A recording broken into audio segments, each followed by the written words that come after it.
বলিউডের জনপ্রিয় তারকা অপু বিশ্বাস, যিনি এখন বড় পর্দার চেয়ে বেশি ব্যস্ত ফটোশুট এবং বিভিন্ন ব্র্যান্ডের প্রচারণায়। সম্প্রতি তিনি একটি নতুন ফটোশুটে অংশ নিয়ে আবারও আলোচনার কেন্দ্রবিন্দুতে এসেছেন। জানা গেছে, এই ফটোশুটে তিনি অনুসরণ করেছেন পাকিস্তানের আলোচিত অভিনেত্রী হানিয়া আমির এবং বলিউডের জনপ্রিয় নায়িকা কারিনা কাপুরকে। এই ব্যতিক্রমী উদ্যোগটি অপু ভক্তদের মাঝে বেশ সাড়া ফেলেছে।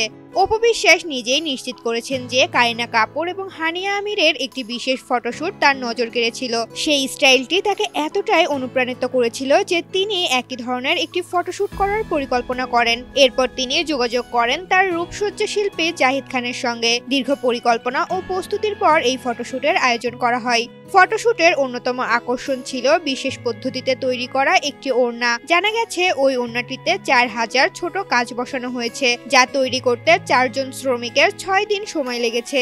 ওই ওড়নাটি পুরো ফটোশুটকে একটি ভিন্ন মাত্রা দিয়েছে। অপু বিশ্বাস তার নতুন ফটোশুটের 8টি স্থিরচিত্র নিজের ভেরিফাইড ফেসবুক পেজে পোস্ট করার পর সেগুলো ভাইরাল হয়ে যায়। বর্তমানে সিনেমার কাজ আপাতত না থাকলেও অপু বিভিন্ন পণ্য প্রতিষ্ঠানের প্রচারণায় দারুণ ব্যস্ত।